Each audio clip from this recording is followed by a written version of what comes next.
Okay, hey there. Compo Studio is here. Scene set is back. Thank you, Ziphoid, for fixing at the very last effing minute.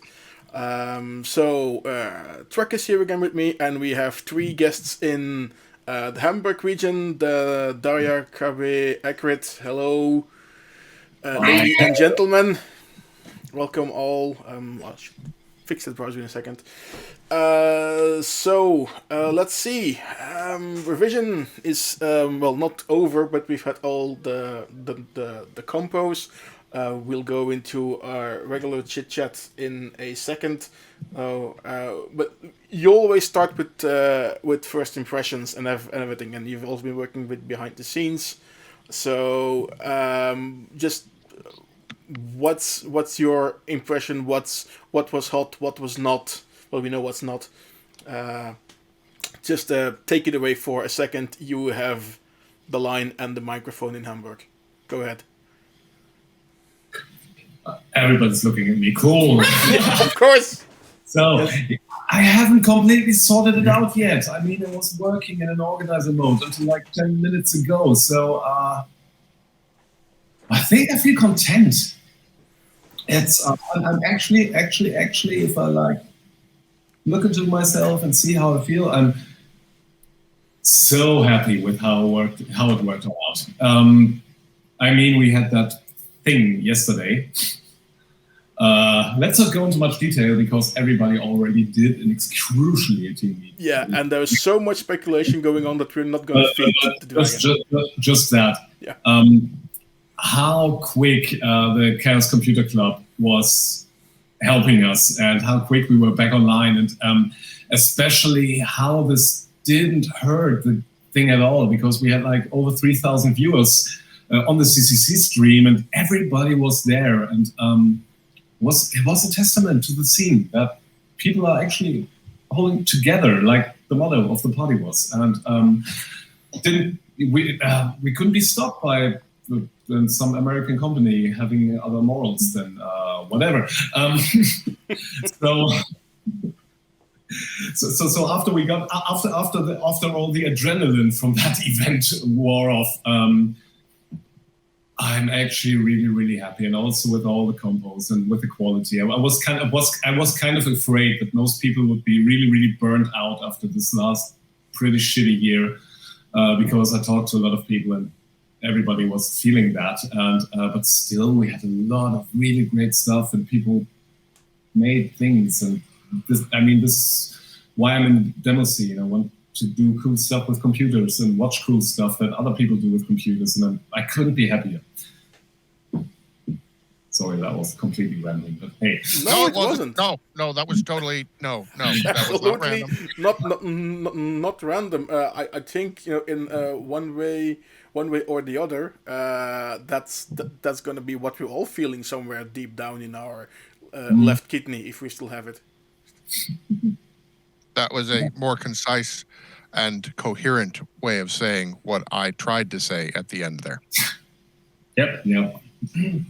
Do you want to ramble as well? You've been here for a long time, so I mean, I'm Team Yubi.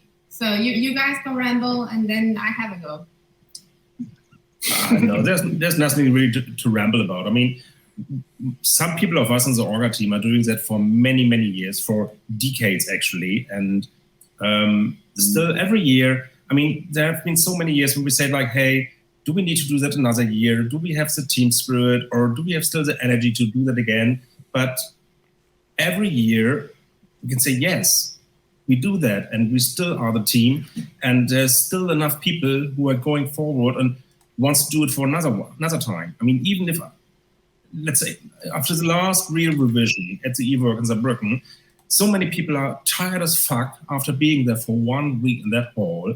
I mean, it's more like living in a really big circus cage, and with all the smell and the people getting wasted and everything, and you say like, hey, why am I doing that to myself? But what Truck said, actually, that's why we're doing that, and we keep on doing that for year and year. And I mean, there had been some talks in the main Orga team some years ago, like, hey, is there a point where we should stop? And we say like, hey, there might be here, like, hey, let's say like 2020 could be a nice time. Some people are turning 42 in the team. It might be a nice number. 2020 is a nice number. And after Mecha Symposium being there for 6 years, Breakpoint being 8 years, and Revision being 10 years, then that might be a nice line. But yeah, guess what? The fucking pandemic came in between. We said, no, we didn't have our birthday party, so there's no way we can stop before we do that. No, true. It's like we are not ending on a virtual one. No, never ever. No way. And also, if we ever do a last one, we have to announce it 1 year up ahead, so that everybody can get their ass over there. And rent the entire nation of Germany.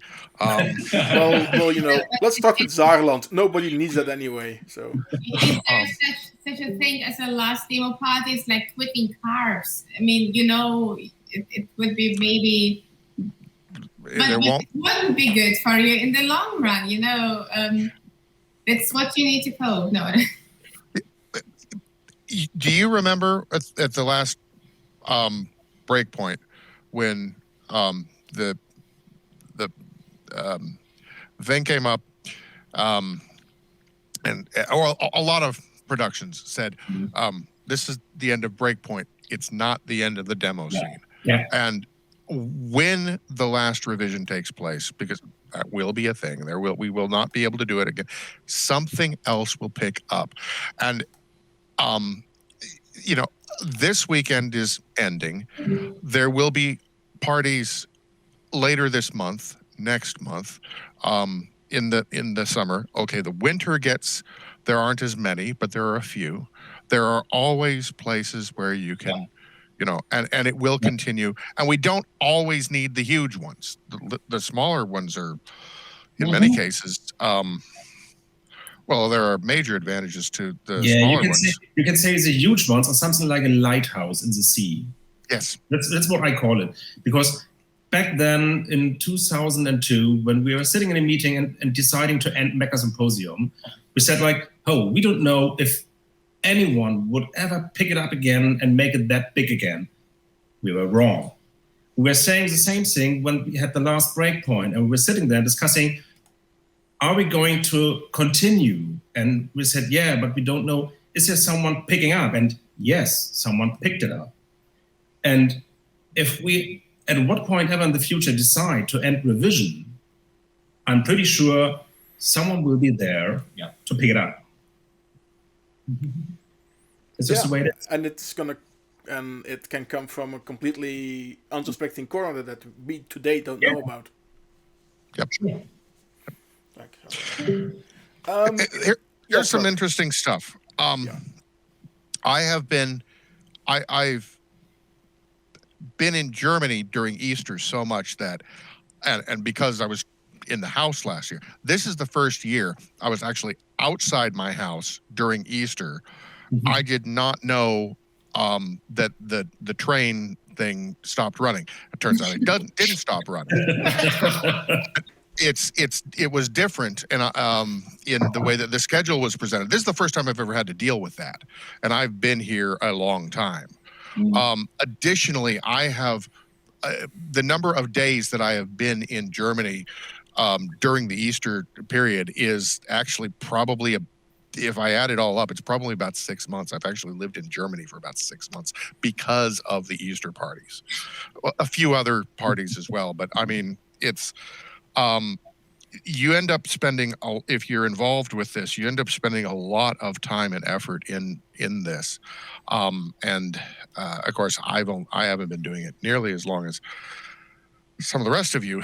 And I'm very appreciative that you have been doing this long and that you've added your expertise and you're teaching other people about it as well. That's the other thing is this is a shared thing. People get together and it's hard work to pull these off, but there's a lot of work and coordination. And again, it's not that we get paid for it.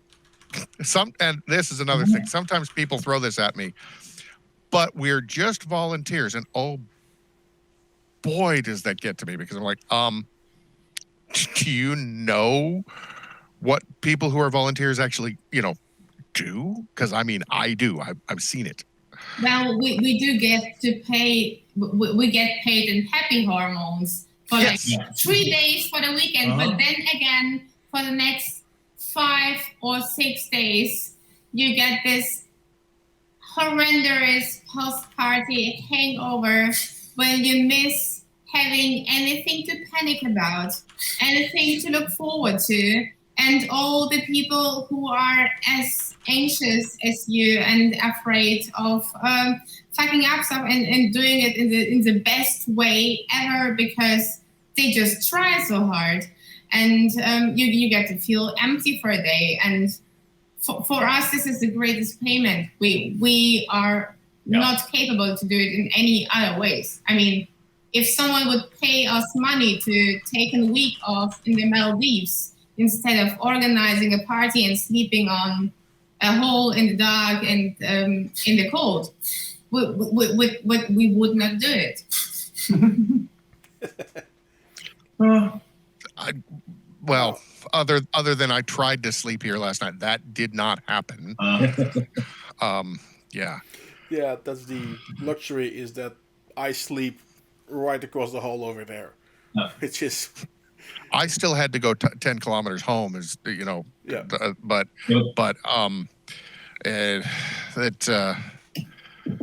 I have lost my train of thought. Somebody else, please pick up.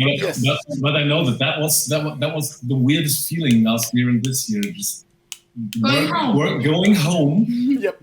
Like going to bed in your normal bed in silence and felt wrong. So luckily I'm always tired enough to sleep, but the few seconds that I didn't, it felt so wrong.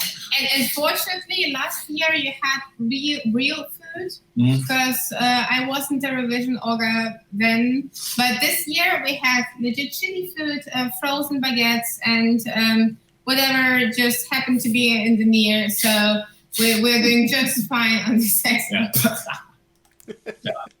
So I've introduced you guys as the guys from Hamburg. What was your specific thing at Revision that you did this year? And I want Daya to go last because that's going to be a big story. Okay, so Akrit, take it away. Let's start this time. So usually what we do at the Revision is we're working at the Beam team. So as we don't really have a Beam team for the online revision, someone needs to record all the PC stuff, and this is actually what we are doing here in Hamburg, because we have quite some fast internet here and being able to move around large files. And what we actually did, record every PC related entry and processed it and made sure that the streaming guys in Finland sitting next to track are being able to play back the files. So, for example, this year, I think I made about 75 recordings for like 5 or 6 combos. Mm-hmm. So this was basically 3 days of work, constant work. Yeah. It was, we could see everything come in on the central file server. It's it's not that we didn't have any entries this year in any compo. Mm-hmm. That's compared to a normal revision. That's about twice to 2.5 times the work in recording entries, because we just do not record all the old school and console stuff and wild stuff. So basically record everything. Yeah, and then of course stuff happens like this year. On the second day, we realized that one of our pieces of equipment did one shitty thing, and we basically had to re-record a few things and switch equipment actually, like mid-party. But this is the point. This is the point. I mean, this is also the point that we have at the physical revisions. Everybody always thinks, "Hey, oh my God, it's organized so smoothly." Well, lol, no. We're just good at improvising. We're just good at trying to hide it, and our brains work in a way that at the point where everything is on fire, we are like, okay, I got this. Yeah, but it's like, I think the first, if I can remember correctly, the first revision we got where we did an internet stream, somebody was DDoSing us, and there was like, okay, sure, let's just throw more bandwidth at it. Done. Yeah. Same here. So Okay, something happens, big catastrophe, and as D-Fox said, no panic, look at solutions, fix it. Yep.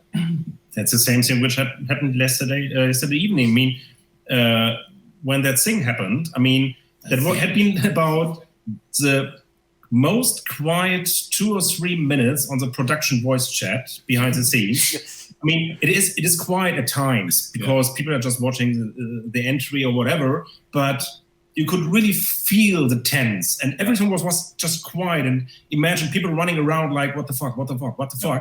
And it took about like 2 or 3 minutes, and Daria went into the room like, hey, that guy from the CCC just wrote a Twitter message like, hey, it might be a solution. And about 2 minutes later, we got a mobile number, called him, and the rest, all of you know. Yeah. And this is the crazy stuff. It just works. Yeah, I think like I've been living through 1.5 years of listening to KB's epic revision and breakpoint stories, where everything went wrong until someone saved the moment. And yesterday, I think this was like the one I'm going to tell to people 10 years from now on. Yeah. So if you find yourself at 3 a.m. at an empty table because everyone went to sleep, I'm going to tell you a story how I just panicked at the balcony and smoked and scrolled through hundreds of Twitter replies and then saw a 20-second old message of this guy from Bonn, near to the city where I grew up, saying that we would offer you to host at media CCC. And I'm not that big on making a statement. So I was on Discord and everything in me was shaking. So I just managed to bring out like words that maybe could be interpreted as sentences with the hope that maybe it could be a solution, but I never ever thought that this would be it. And I also did not think that my greatest superpower, which is scrolling social media to feel something until I don't feel anything, and reading and just hoping for people to interact with us, would pay out like so greatly. So thank you, CCC. So it was pure luck that you saw the messaging and you were coherent enough to forward it. It wasn't pure luck because we sent out the message and I really read every reply that is sent to us. And it was very interesting in the last couple of weeks because we started to gain followers who maybe didn't even hear about revision before or heard it from other Twitterers because it's working this way. Actually, like the internet it's the most interesting thing. So we gained so much like bandwidth and the community in the last couple of weeks. But when I say so much, I maybe say like 10% more than usual. But in the 20 minutes after the incident, we probably gained like 200 followers and 200 replies, and you could see everyone on Twitter who I followed for years being in the Demoscene squad saying something and tweeting out and asking out for help. So this is not a coincidence. It's because we were just loud enough to ask for help and know that, well, we're not the only nerds who are sometimes capable of finding quick solutions and just work it around. I mean, we're very unique, but there are more of us. They're just sending out this distress call, basically. I know that, there are some comments from some folks that have actually, been involved with the CCC or done things there. And we have several sceners that actually have done that. I know several of the guys in Mercury have been close with them. And basically the thing came back that, yep, this is what they do. This is how this all works.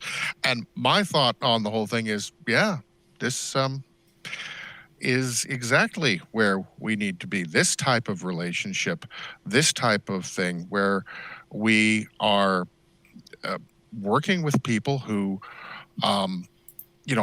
build things, and there's a community and there is understanding, and okay, not always agreement.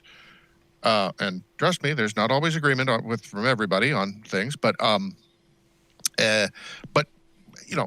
similar thought processes as to how to do things, rather than the whole how do we turn this into advertising dollars, or whatever it is that because I have said a couple times, this is not the weekend for me to soapbox or to grandstand.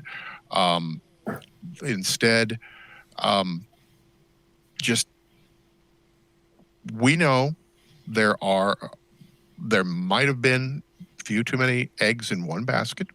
Well, now a couple more baskets, and talk to people, and we do that already, but now we definitely know that we have support. And I mean, out of the many talented and also like people who spend most of the time, they don't spend on working on Twitter like we do. I mean, admit it.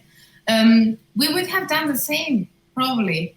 Oh yeah, absolutely. Absolutely. If we had the infrastructure and had heard like a distress call from another nerd community that's like so similar to ours, we would have done the same. Just because this is something we do. Or even one that wasn't similar to us, but positive. Yes. Yeah. Just you need help. Okay, we know how to just. But it would absolutely have to be a positive organization and a positive community, because none of us are going to be involved with anything else. We don't have time. This is too positive for us to waste any time working on non-positive things. Mm-hmm. Yes. Yeah, and there's another part people might forget, because if you consider like the CCC, which consists of makers, of hackers, and everything, and consider the demo scene. I mean, in the end, even if most people don't realize that, all of us just have the origin in the same era and maybe the same roots and thought processes somehow. Yeah. And that's maybe the reason why this actually works, because everyone respects each other. We're all excellent to each other, you could even say. Oh, you could absolutely say that. And that very close to home, that movie and the whole thing. I mean, I remember seeing the original in the theater. It's one of my favorite films. That is, look, some people we have a couch. We might recognize. Hey guys, can you hear us? Hey. We can. Oh, awesome. Like turn on my receiver here, then maybe I can hear them too. Yay, amazing. So what we were saying was so wrong that you as main augur, you wanted to intervene, yeah? No. We just feel like crashing a party. Yeah. This is payback time, isn't it? Able to share attention. It's a mind deficit, As the experts on crashing the thing, Frankie and I need to point out that the proper way to do it is show up 45 minutes later, blind drunk. So that's not our style. Yeah. So you're basically 20 minutes early, but I'll allow it. All right. I just have a question for Defox. Can we switch T-shirts at the next physical party? Why? Do you like this one? I didn't feel this one. It's magnificent. Ain't it? I found it somewhere in the closet. I remember that I had it, and Dojo put on his ecstasy. What else did you find in the closet? I'm not telling. Me? Oh, come on. Yeah, Dojo, Apparently. obviously. Yeah. So yeah, we can also talk about Compos. We don't have just to crash we haven't the party. even gotten. No, we haven't gotten there yet. Okay. Yeah. No, we were just talking about how awesome everything involved with the demo scene is. Everything, how important this is to all of us. How positive it is, and how if the situation that happened would have happened to some other group, that if they would have reached out to us, that we would have responded in kind, because that's the type of people that we are. That's the type of people that the CCC are. That's the type of people that, I mean, we know people in other groups, in other areas, that also would do this. And that's where we were. We probably should move on to the productions and so forth before we lose all of the audience, or because I know a load of people that have just said, I can't join because I have to go to sleep. I don't believe that. I mean, until You don't believe in 9 sleep. p.m. yesterday, there was the biggest party in the toilet tunnel. And if that was awesome. I've seen yesterday in the toilet tunnel is going to sleep now, I'm calling them out personally now. Well, I know that. I mean, one of them has to deal with his son in 6 hours, and his son is not going to let him. And knowing the person and knowing his son, because his son takes after him, not going to happen. He's going to have to deal with that in the morning. And then another one that said it. He's absolutely wiped. Now, I haven't checked another group, so I'll do that real quick while you guys talk. Be good, because I had to send people away because they said, warning, I'm stoned, it is a good idea. I said not yet. So I see. Let's talk Compos. We don't have that much time anyway. I need to get up at 9. So of course we all do. It's no At excuse. 9. 9. Yeah. So let's talk Compos. Yep, let's do that. Let's just not calling favorites here, but let's just go with the last block. So 8K Amiga demo, PC demo. I'm gonna have to ask for favorites or stuff that jumped out because of dollar reasons. I'm gonna go to the couch first. Spectrals. Spectrals. I love the Spectrals demo 2 bits because it was so. For one, it was a single camera path. Yeah, that was pretty cool. That was brilliant, and there were some transitions in there that you remember when back in the main hall, all the tables suddenly turned into arcade machines with stools in front of them. Yeah, that was I pretty did cool, not yeah. notice the transition. I was watching the demo, and all of a sudden, those things had changed, and I had totally not caught the transition.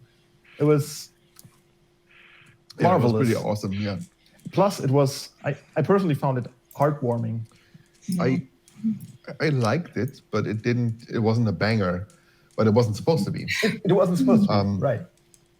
And I was a bit confused at first with all the, I would say, borrowed graphics, but it fit the atmosphere very well. But I was very happy when they came to the evac or the revision hall, and they had demo captures on there. That was making it for me. That was making it all up for me. Yeah. Yeah, and all of it. I mean, it does have this tribute character all over it. So I liked it. I'm afraid I need to interject.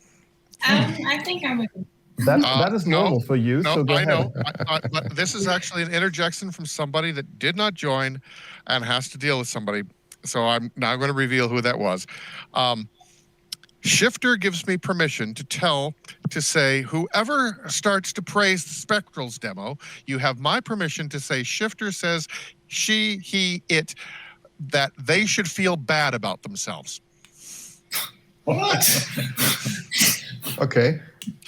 Shifter has a different opinion about that demo.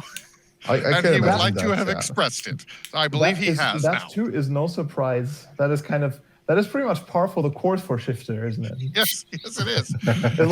You could put it on a T-shirt and you would not be wrong. No, and that is why when I said that he had to get up because his son, he couldn't join because of his son. Yeah, his son will not let him because his son is related to Shifter. So yes, no dispute there. I will let you continue now, but since you went straight there, if I would have let it go, Shifter would never have allowed me to ever talk to him again, and that would be a bad thing. So for the record, Shifter, your message was received and acknowledged. Thank you very much. And rejected, apparently. No. We can talk about it. I'm cool with that. But for now, I still like it.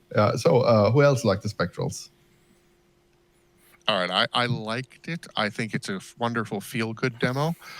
I will watch it again. And yeah, Frankie and I can talk at length about the games involved. Yeah, it's a great feel-good piece, but it will not be. It is not one of the demos that I will remember as. I will remember that it is a demo that I liked, but it is not a demo that I will be telling folks, except the ones that are really into arcades, about. Yeah, I can see that. Yeah, I get that point. Yeah, I think it's the same for me. Yeah, Dojo is more biased. No, well, but that's fine.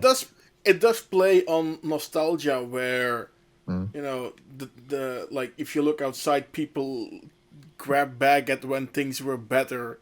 So the nostalgia wave is there, but while as Dojo said, like a single camera path and just going through all the things and changing scenery, it's still a flyby demo. Yeah, it is. A very nice one, absolutely. But yes, Hamburg. Well, I think I have to agree with Shifter, because he said so many nice things about me during the Meteorics presentation that I no bias there. You already got the award. You don't have to pretend anymore. I think Shifter has a nice opinion about things sometimes. Sure.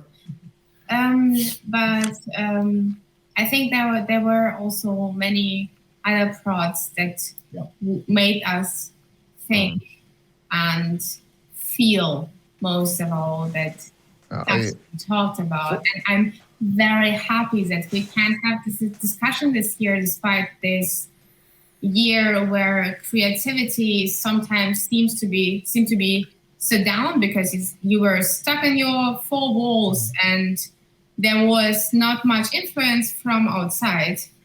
And the only thing you could have is some happy moments that sometimes happened when you managed to escape for a minute and stare into some pixels and imagine something more. And this is what I felt tonight with Still's demo. Okay, I was going to mention Still. That was pretty awesome. I loved it. It was inspiring. I think the word, it was calming me down, but still it was invoking a lot of emotion. I don't know which emotions, but it was just, it's hard to explain, but it was calming, emotional, and soothing. I just enjoyed it very much. It felt like watching the time pass from the progression of the visuals. Yeah. Because you went through a rather antique style and a remembrance of someone who passed to a rather modern one. So it was a nice blend, and I'm going to rewatch this one a ton and have to say more about this later to whoever wants to listen. At this point, I mean, I might be the only person who watched all the PC and the only person in the world who watched all the PC entries of Revision in real time 4 times. But I can only really recommend to everyone, watch a few of those productions in real time. I mean, the stream was pretty good, but it's still such a difference night and day, especially the Still demo and also Pixar's other demo, the Wake demo. Yeah, that was basically unwatchable. For example, the Wake demo, it's so hypnotic if you basically watch it in real time without any screen encoding out. Yeah, we will do this tomorrow. People download the demos and play them. They work. Yeah, it's the same. There have been so many entries, even in the 8K and 64K range, which were just basically killing the stream or getting distorted through the artifacts. And watching them on a real screen next to me here was quite a delight. But even if the YouTube stream might be a bit better, all the videos we uploaded there, but still watch the real still a huge difference. in a machine and watch them. It is just like it instantly gets 1 degree of it gets 1 degree crisper. Yeah. It's basically like a veil that's been lifted in front of. Yeah, absolutely. Speaking of crisp, the last demo, I found that pretty impressive. This one was technically so impressive. Yeah, it looked like real lighting, and the scenes were still recognizable as very fractalish. Yeah, but it still made it look like nature, at least on the stream. I'm not sure how it looks in real time on the PC, but I'm pretty sure it's the same. How many fractals? Is it infinite amount of fractals? I love the part in the middle where they basically took this one behind the scenes look and showed how the renderer worked. Like when basically the camera was like panning away from the scene, but then you could really see that it was actually ray tracing the parts that would be seen from the original camera and then basically temporarily reprojecting everything. So if the camera moves, the engine tries to get every rendered pixel into its new position and then fill the rest. And then basically over time we refine it with global illumination and stuff. You could see that when the camera was panning. That was probably that was lost to us on the stream. Yeah, there were like pixels missing in the edge that would be filled over the next few frames. And this is a really good way to render stuff. Like basically only render the stuff that's new in the frame and try to reuse as much of the last frame as possible. And I hope you all wrote it down. And this. This is the best way to get stuff that's normally not that possible in real time suddenly possible in real time. Just thank you. If you figure out how to do it, it's possible. Shut up, really. I tried. And the shaky. I'm explaining this to everyone. And I guess the shaky handheld camera that was like adding to the immersion. Yeah, that was really, really awesome. Sorry, Josh, any notes to that about that one? Which one? What? Because CGI is leaving. So okay, the last demo. The last one, Pisek and Blink? The Pisek. No, there was one after the Pisek demo, but you're talking about the second to last demo. Okay, the Pisek demo was last, wasn't it? Yeah, the Pisek was it was last. MFX was in between. MFX was in between. MFX that's the one where you went to the toilet. Shush. I went to the toilet. Yeah. So anyway, yes. If nobody mentioned it, there were times with that one that I actually forgot I was watching a demo.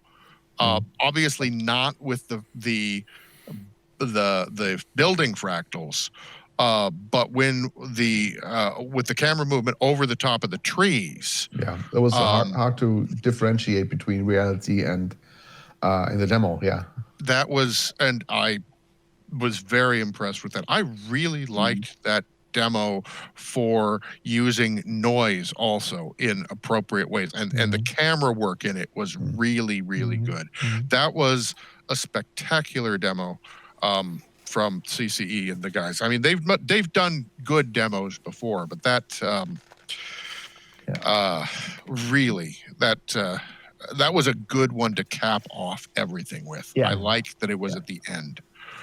That's been a similar Fractal Fest by CC like 1 or 2 revisions ago, wasn't there? Yes. Yeah.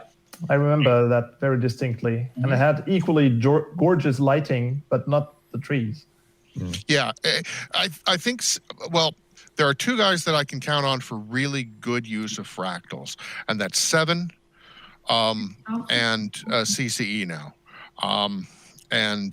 It would be interesting if they ever went head to head in the same competition, because right now CCE is going big demo and Seven is going small demo. Yeah, I would like to talk about the Cocoon demo. Go for it. Which one? The Bitbender's Cocoon or the Cocoon demo? The Cocoon demo that didn't look like what we come to expect from Cocoon by now. which I found really, really refreshing. And the rendering, like just the rendering style and the visual fidelity was, I had several moments during the demo where I forgot I was looking at the demo and I thought I was back in the Modern Tools graphics compo. Yeah, you could probably... Because it is one of those demos where you can essentially take a still of mostly every frame on the demo and just put it up to your wall. It was so brilliantly and gorgeously rendered. I had some problems with it in terms of, I think previous Cocoon demos had like a higher quality post-processing over the rendering of the frames. Some of the camera work, like when we saw the bridge, it looked a bit too normal 3D engine and not as polished as a Cocoon demo sometimes is. But the character work was amazing. Yeah. I don't remember a bridge. Probably one distracted by the camera afterwards, by the character afterwards. There was that's probably in the beginning there was like a flyby over the bridge, and then it went to this area where the character emerged. Yeah, because everything with the character work, and although it wasn't human, but it wasn't something that was human-ish but disturbing because it wasn't quite right. Yeah, it was obviously not human, but like I said, I really liked the teeth, and the way that the teeth were presented was it wasn't unnatural. It was this thing has a set of teeth and just and an actual jawbone that moves like a jawbone, right? Yes, exactly. It was absolutely. It was not okay. This is somebody who this was something where somebody had studied the human jawbone and anatomy, and it really was showing. And okay, the birth was a little at first. The birth, I thought, oh, weird, okay, yeah. ball, and then it's like, oh, that's a birth. Well, that's really interesting. Subi was thinking that it was a prelude to something else. I don't know whether it will be or not. But I really liked the character work so much that I've actually forgotten the rest of the demo. Yeah, and that could be a problem theoretically if you only remember one bit of it. Well, not but yeah, when you. I still liked it a lot. Yeah, I would see. The thing is that if it was on its own, presented on its own, independently of all the other demos, and that was the case, then yeah. But I mean, so much over the past 2 days I have seen, and just sensory overload everywhere. So forgetting some things, plus I'm old, so forgetting things is kind of normal. Sorry?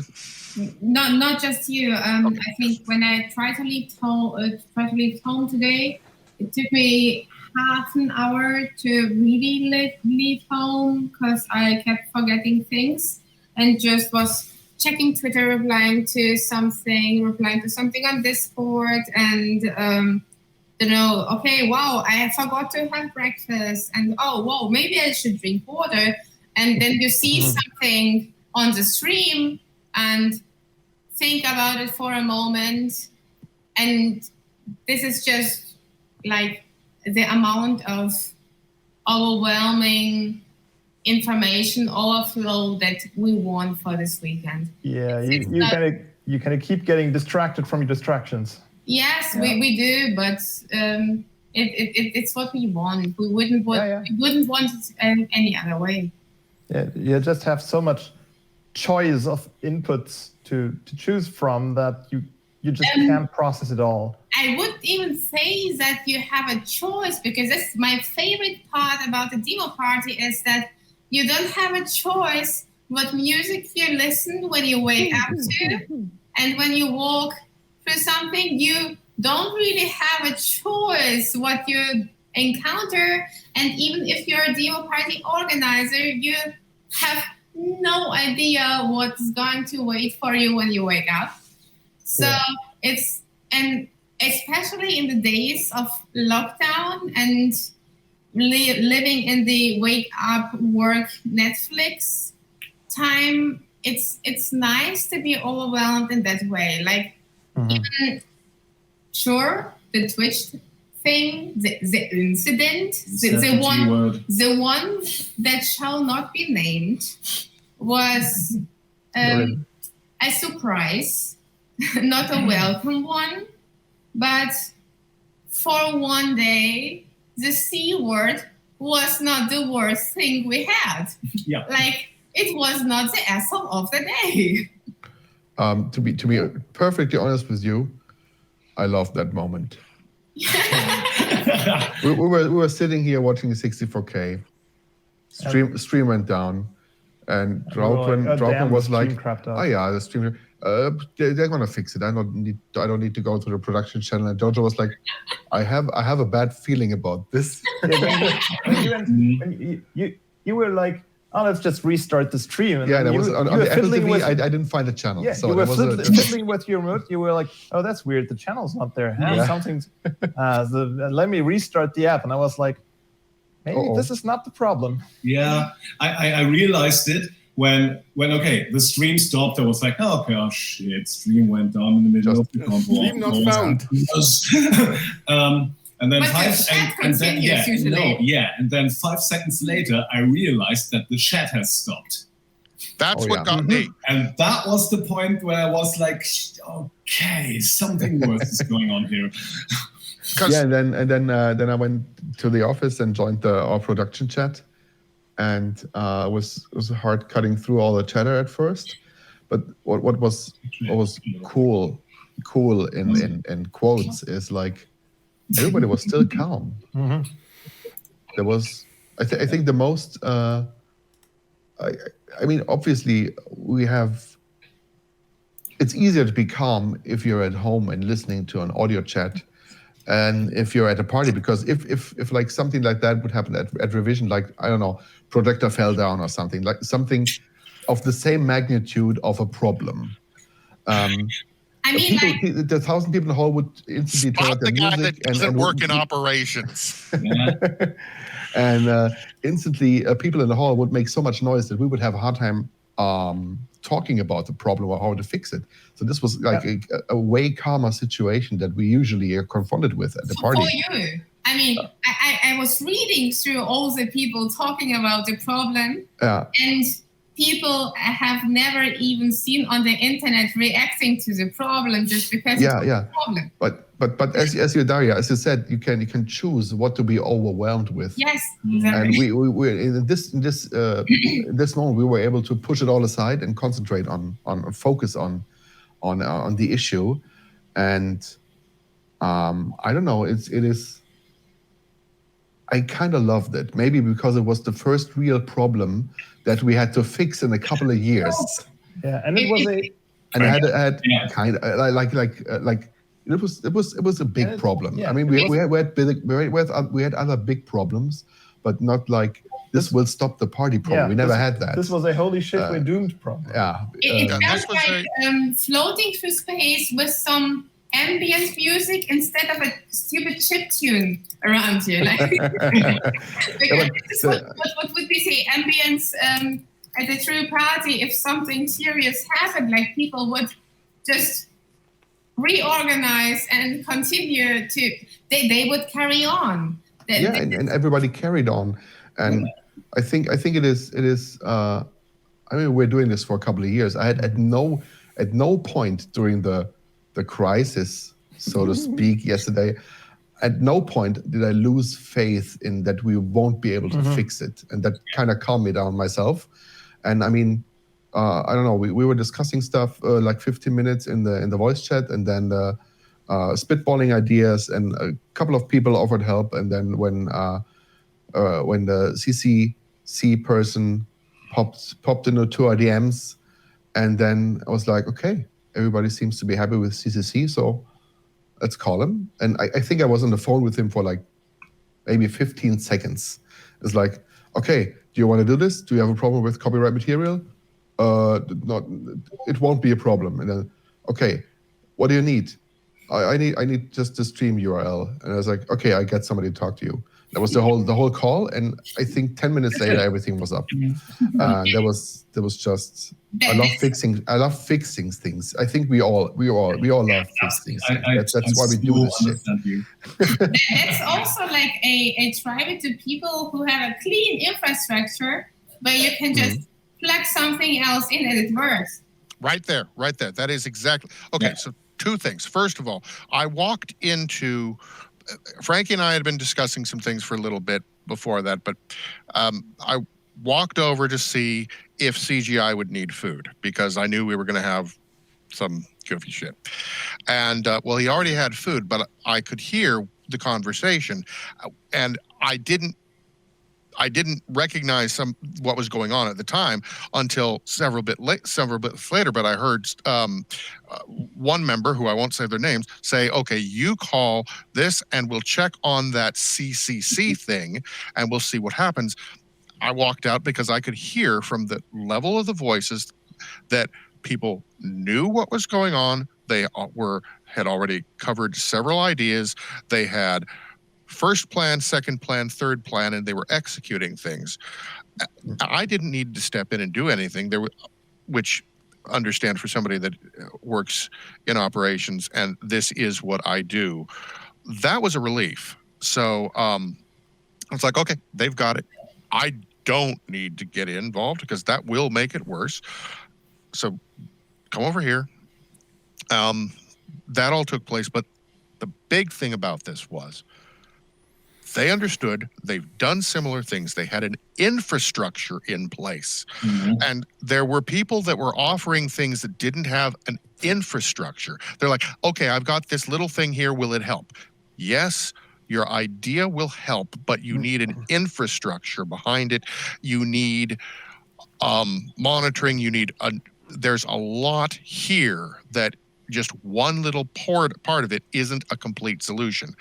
And when the CCC stepped up and they had an infrastructure that we could just plug into, and they understood what we needed and how to move forward. That's the thing.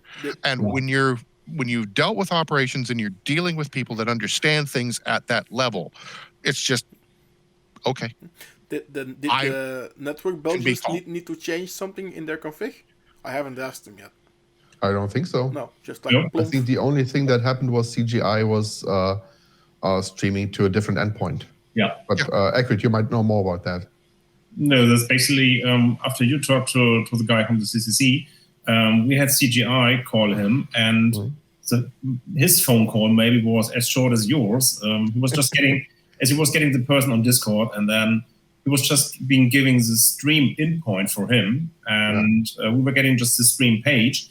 Or actually, when we started streaming there, people around the community from the CCC actually saw our stream before we got the address. So some people were already spamming the stream URL on the Discord chat before we actually were able to properly announce it ourselves and put it on our social media pages. Yeah, and that was awesome. Yeah, it's been the craziest 24 hours, I think. It was. I don't have recollection of the time it took, but from the moment the stream died till we're back on track, maybe there was like half an hour. I think it was 45 minutes. It wasn't definitely less it than an wasn't hour. that long because I was then in the vmix with Truck, and we were like, okay, yeah. So our main way of going out is burned. Forget that. That's not coming back. Big company, weekend. You're not gonna get anyone on the phone here that can click a button and make that happen. And then I saw the things going on in the Slack, and then on one of the Discords, I saw some messages from not the Demoscene Discord, a different one. Street Tough said, "No, CCC will take care of it." Like, what? He probably knew it before we did. Yes, exactly. So some and exactly because that message from Street F came more or less at the same time as Daria's message. Hey, I got this guy from CCC here. So, so like, and then suddenly, because we were still watching in the VMix, there comes this message from CGI in the big red text on the screen again. We're live, and then you guys are running to the couch to say, "Are we live?" I think we're live. I don't know. We couldn't be live. That was interesting. We got the notice that we can be live in 5. I thought minutes. They thought seconds. Oh, because you're live in 5 for me. That's like minutes. Okay, we were getting ready, and then we was like, well, there's a host message there that says we're live. Dojo, we're live. We're live. We have to say something. You don't need to tell us. We've all seen it. Yeah. I probably don't want to rewatch that. I thought that we could be online, like in the same day. Yeah. Actually, I had absolutely no idea. I was just. I have no idea about how to. It's my first year being a revision organizer, and you give me this, so I have no idea how. Come on, that's just normal. This is the best thing. A typical test for new applicants. Yeah, it's like you have to by swim, the way. have fun. And we usually think of yet another even bigger catastrophe whenever somebody new joins. Yeah. So can we call a Twitch again and tell them that the prank on Daria is over? They can. Yeah. Okay. Yeah. Oh no, you can't. That ship, seriously, that ship has sailed. There is. I know, I'm making fun. I mean, if you look right here behind me, let's see, where is this thing here? Let's see if I can get this up here. Yeah, I saw the Sofa World updates with the bare boobs. Yeah. No, that's not it. Okay, there isn't anybody up there. There were numerous people that had changed their names during the thing and to Twitch Sucks. And there are people that have canceled they don't like it because they're hurting streamers and so forth, and they know that money, but they're going to look for other ways to do it. People there's not really going to be a ripple effect here. It's already dropped. Everything that that will happen with Twitch has already taken place in the last 24 hours. But there are people that are just going to be, nope, we're not dealing with them anymore. No, but you have to remember one thing. I mean, we are supposed to talk about demos, but just this one thing. Yeah. I am already complaining that we should talk about demos more. Yeah. Okay. Just one short thing. Yeah. I don't blame Twitch for what happened. I'm annoyed that they didn't warn us. Yeah. But we broke their rules. Mm-hmm. Yeah. And that is perfectly fine for them to cut us off. Yeah. I would have appreciated a warning. That would have been great because then we could have prepared something. So that was a bit abrupt, but there is no reason to call Twitch like an evil company or whatever you want to call them. Oh yes, there is. But that's different. But that's a different topic. That's a different topic, Truck. So I just want to emphasize: I have no bad feelings towards them. Obviously, we were a bit emotional after the thing that happened, which is perfectly fine. I hope, but I'm pretty sure we will stream if we have to stream again. We don't need them, or we do something else. We can use them as a secondary or even a primary, as long as we have other things. The main thing is that they are not the same. Their model is not the same as ours, and to rely on them exclusively is probably a mistake. Probably, as we learned this year. Yeah. Probably we knew it could happen at any time. This time it happened. We dealt with it. No big harm done. Yeah, but let's talk about demos again. Yeah, so there's one thing I want to mention about Twitch, and then we go to demos. It is that, and that's what I use Twitch for myself. URL twitch.tv/chips and bricks every Sunday live. Old school demos live from Real Hardware. That's me. Nice plug. We're gonna. It's outreach. It is a great platform for discovery. And for that, if need be, call it a necessary evil. Yeah, I mean every corporation that gives you something for free has a trade-off. So does Twitch, so does Facebook, everything, Google, whatever. Just don't make it your sole thing. We're not doing, or you're gonna have a problem. That's gonna be a lessons learned, I assume. But anyway. I mean, this taught us that we have so many powerful friends around us who will help us in an instant, and that was the most awesome feeling. Yeah, that was really the best. Just regarding outreach, I just want to thank I think 700 new people who followed us on Twitter within the last 24 hours. Okay. In the meantime, Discord is complaining that we're bitching about Twitch too much, so we have to go to demos. We're not bitching. But yeah, let's talk about demos. Let's do demos. I can end this real simple. I'm not on Discord for the exact same reason. Truck, that doesn't matter now. I know. But we can unpack this whole thing at a different Chips and Bricks episode next week or in 2 weeks or something. Yes, let's make we it a do. special Yes. event. Yes, we can have a sum up of this thing. Let's go back to demos. Yeah. Demos are awesome. 8K. Any thoughts? Fantastic. I don't remember what was in it. Did we cover everything in demos though? No. I just want to quickly change the topic. It was 19 demos, 90 minutes of demo compo. Well, there was one that Daria and I really wanted to discuss. Did we hit that one yet? Totally. Okay, all right. As long as we covered it. I would like to give a shout out to Ninja Death in the demo. Oh yeah. That one I think I watched this 5 or 6 times during recording just because I wanted to, because it just put a smile on my face while I watched it. And it was the sync again was so effing let's call it fucking tight. And everything just fit, and even the colors, they were completely garish and overblown, and everything it worked. So yeah. And the light transport tickled my nerd sense. Yeah. Big time. That's light transport researcher. I felt like back in high school physics lessons where we would put up this big lab bench with lenses all on top of it and shone a light through it to kind of learn how light works. And yeah. Was back there again. Probably it might have been pre-calculated, but it looked so good. Their use of chaos and then going clean was just exceptional. Yeah. It just the color chaos at the end, the color glitching at the end. That was a little overdone for my taste. At times, but I think that was the idea. I would call it unapologetic.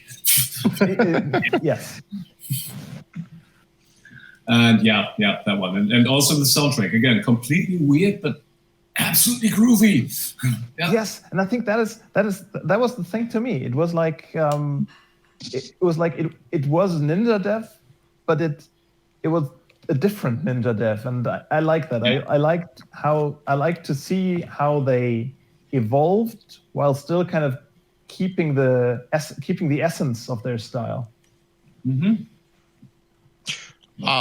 Since we'll probably move on to 8K in a minute, I really liked the somebody called it a spirograph demo, but the study with lines. Wake. Mm-hmm. I love the traction reference in the beam slide. I missed it. The beam slide said a study in lines, parentheses, no textures, parentheses, no parentheses. Oh, that was traction. I knew. That was it. The first traction demo, study in lines and textures, kind of influenced me a big time. Big shout out to Preacher. Mm-hmm. I saw that. I just did not catch that it was a reference back to to the traction demo. But I loved the soundtrack. I will be listening to that repeatedly over the next few months. And the entire presentation of that, that is one of my favorites from the whole thing. Let me put it out there. Lucid makes some gorgeous, dreamy synth music. It's beautiful. Whatever she touches, it becomes gold. Mm. And again, big shout out basically to all the musicians this year. Mm-hmm. Oh yes, absolutely. The quality of all the soundtracks. I think I haven't heard anything that was shit. So yeah, usually you have a bunch of filler and filler intros or demos where you clearly see that whoever did the music was not a musician. But you can clearly hear it. But this year, great, seriously. Yeah. Yes. Which kind of brings us into the 8K, where there was this Compo filler demo, where it's like, this is not a Compo filler. No, it wasn't.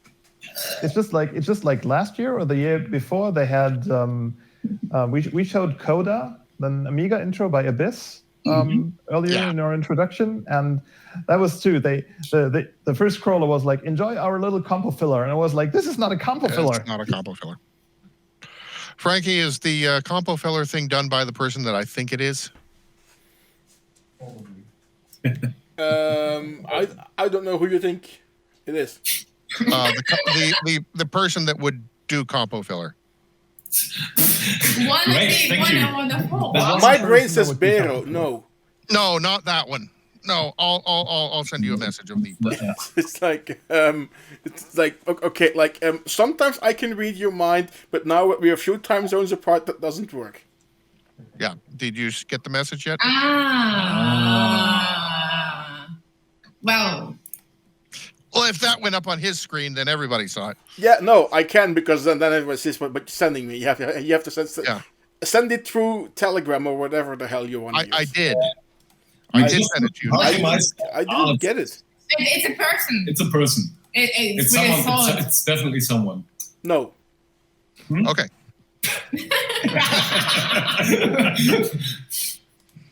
Greetings. Yeah, greetings to someone. Greetings to someone. Someone, yeah. Let me.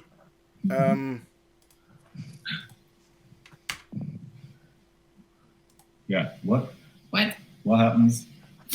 I'll send a message back. Truck, do you want to have the name in the Jitsi chat? Do we have Morse code here? Yeah. Yes, it is. It's like, within. Oh, that one. Oh, okay, that makes sense. No, but actually, it doesn't make sense. But yeah, it does. I mean, it makes it makes sense in a way that I wouldn't have thought of. Yeah. Yeah. But it definitely makes sense. Yeah. Okay, I'll paste. Sorry, everybody who's watching, you still don't know. But Still don't know. No. I could put it in the Jitsi. I could put it in the Jitsi. Let's keep people's. Okay. If they want to be known, then they'll put it out there. Yes, exactly. Okay, there we go. I've seen the Facepalms and others already swamped with YouTube captures of all their entries, and people are proud of what they did. So everything is going out there. But okay, let's stick with the 8Ks, and then there was the Compo filler. For me, there were 2, 3 8Ks that I do, and 2 of them is because I like the groups and the persons doing it. First of all, was 25 by K2. K2, an old C64 group that I've been following their things for years, and they still keep growing and doing their stuff. Second is DC Offset by Fulcrum, because I'm a fan of Seven and everything he does from his big demos to his size coding. And I have to mention Alkanoid by Alcatraz because of the first arcade team thing that we had this year. But then it went basically from arcade things to Star Fox to Asteroids. And that direction was I found those things flowing one into the other. Actually hit my nostalgia bone a little bit, even a bit more than the one in PC demo. But that's from my 8Ks. Let's go to our other arcade fan dojo. I was hoping I could kind of be skipped because I didn't find any of them really remarkable. You can skip. If you want to take a rain check, then take a rain check, and just pass the potatoes to somebody else. D-Fox, what do you think? I'm looking at the list right now. What we had.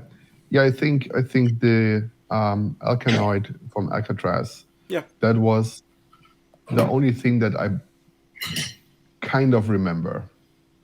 Okay. There were no bad entries in there, but we've seen a lot of better 8Ks. I think that is. Well, I think that when we first did the 8Ks, it's that camera, not that one. It's this camera. I think we've been spoiled in the first years we did the 8Ks. We've been tremendously spoiled, and the line is extremely high, and that can't happen every year. And the 8K compo is kind of the overflow of the failed 4Ks. I think that's how Lars put it once, and not all of them, obviously. But I disagree with that, but it's Lars. Okay.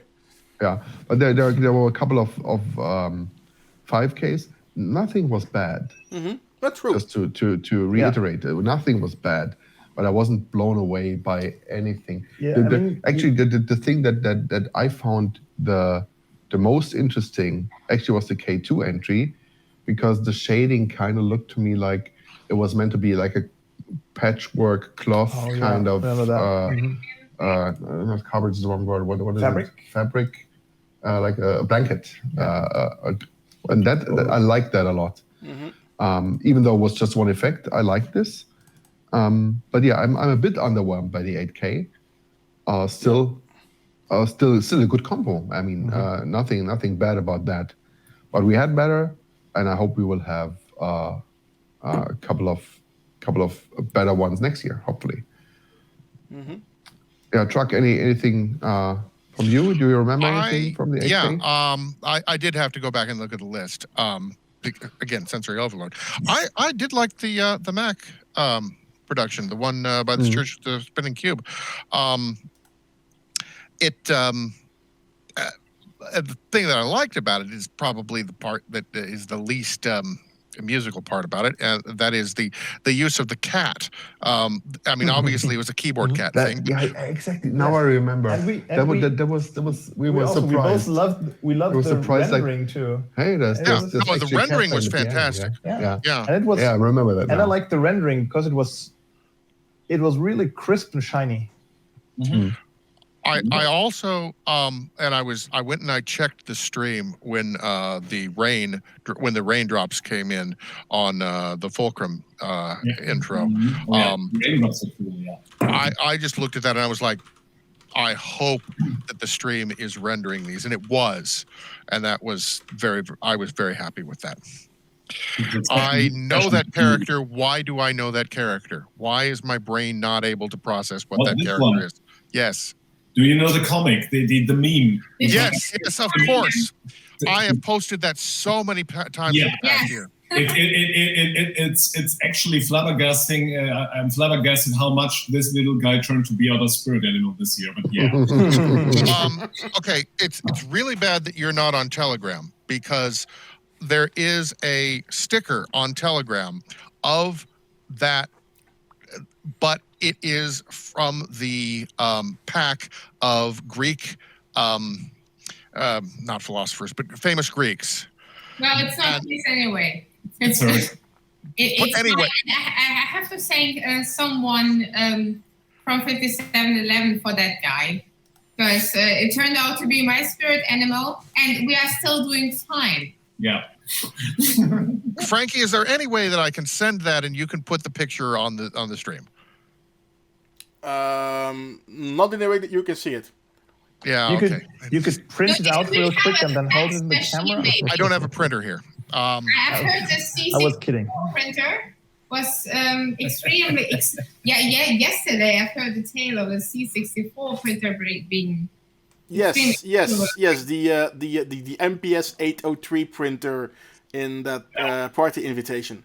Yeah, that was the loudest printer I ever owned. Like decades ago. Yes. Wasn't that the smoothest transition? If somebody wants it, I have that printer in the Amiga version.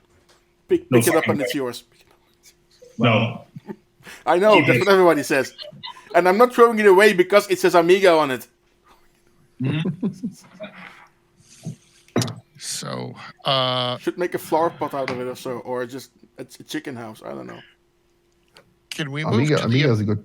Yes, I was going to say, can we move to the Amiga I stuff was now? doing a segue here, okay? I was trying to help you. I would really like to move to the Amiga stuff. Let's move to, Let's move to the the Amiga stuff. Amiga stuff. If somebody else would like to talk about them first, that'll be fine. But otherwise, I will start talking. I actually have a question. Yes. I think it didn't say on the Beam slide, but that noise demo, that was OCS/ECS, right? It was not AGA. I think there was AGA. That was AGA. Yeah. There were... Okay. Let's confirm this, because... No, it didn't say on the... it might have said on the slide, because I had to click Yeah, on... there was nothing on the slide. Yeah, no. There was nothing on the slide. And we were, let's see. because we were sitting here puzzled. Noise is... You weren't the only ones. No. On the options, 81200 AGA 16.9. So if that was not on the Beam slide, there was a bug in the rendering engine. Oh. Mhm. I don't know who is responsible for that. No. So Last Ghost Standing by Noise was an AGA demo. Now I've had the discussion with Truck on that demo on this topic. I think if it wasn't for that last spinner that they did in all those colors, this would have been an OCS demo. Yeah, that's what we were confused. There was one or two things where I thought, okay, this is AGA, but it looked most of the parts were it looked very OCS compatible. Yeah. It did. Mm-hmm. The best thing to see for you folks playing along at home next time, if you want to know if it's an OCS or an AGA demo, look at the first screen when the demo loads. If it's a blue background, it's OCS Kickstart 1.3. If it's gray, it's AGA Kickstart 3. That's actually what Deepak said when the demo ended. He was like, "This is gray, must be AGA." Exactly. It's but then I thought, okay, maybe Charlie ran it from the AGA machine. Of course so not. I wasn't entirely sure, but he wouldn't. He wouldn't. He would never. That would never happen. There are ways you could screw that up just to play with people, but Charlie would probably be like, no. Yeah. Demos. I'm gonna pick one out. That's the Offense demo, Morphine. Oh, that was pretty. The tribute to Bug. Yeah, and I'm picking it out for all the wrong reasons. I like demos which run in Amiga DOS. So when that started and it had all the text effects and the scroller over the not Amiga DOS, the CLI Windows 1.3, that was like, yeah, I like this. Yeah, I felt the same way. I saw it and I was like, this is something different. I love it. It was really stylish. It was very well done. Some things that you don't see every time in there. I love the twister at the end. There was the horizontal twister that was really beautiful. I am going to disagree on it being different. I think it's similar, but it's similar to what is going on in the C64 with the loader screens, and I think that's because the Offense guys are doing both. And I think I liked that there was that similarity. Yes, it was different for Amiga, but I think I liked the similarity it was. But that's exactly what I meant. Yeah. Speaking of, you remember where in Memento Mori it kind of loads, and then on top of the basic screen, suddenly there's this big Petsky skull coming at you. Yes, love it. That was and there have been so many good ones. Well, there was one one in the Compo. I don't remember which one it was, but they did puzzle pieces at the start. I liked that one also. Yes, I remember that one too. There, we actually made noises out loud. Yeah. Not comment noises. Wow, this is cool. But we actually did noises. I think was that calculation by Artline Designs. I can look at the video recordings, but I'm not going to right now. But yeah, there's always a thing, and going on a little commercial note here is what we're going to do as an online competition for C64 later in the year is an online screen clear competition, because 64 they must always have this nice screen clear method where you have blocks or text that falls down. We're going to have a compo on that. That's a good Oh, idea. that's So a nice one. Yeah. that's going to be an online compo later this year.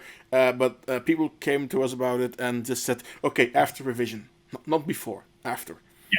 So, and also for me, after Transmission 64, April 24th, online C64 demo only party. Anyway, let's continue here.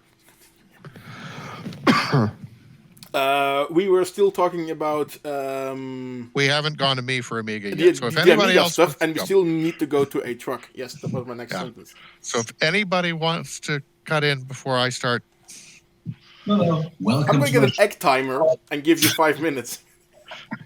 I am very happy that Melon released an A500 demo because first Lemon and Melon are now both back. And that makes me very, very happy.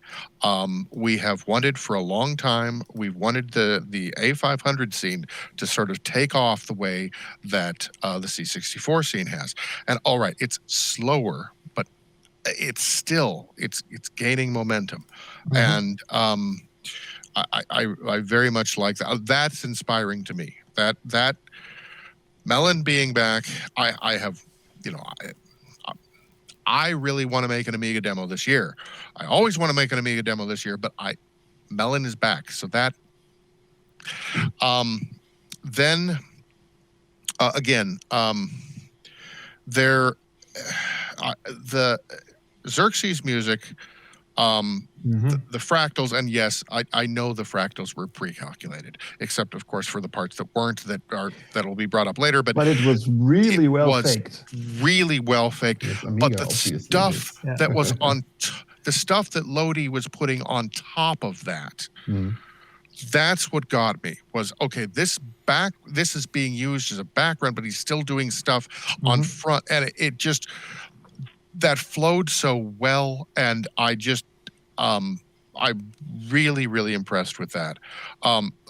Also very impressed with the Noise demo, but and there was what came before the Noise demo. I mean, Melon, did it go Melon, Noise, and then Ephedrina? Not Ephedrina. No, we had no, Knock Color came before Noise. Knock Color. The Knock Color demo, okay, I don't remember it but I do remember being impressed that that demo was as good as it was, because sometimes Knock Color will put in stuff that is more early on compo filler, and that was nothing close to it. It was like, this is really nice. Knock Color doing a solid demo.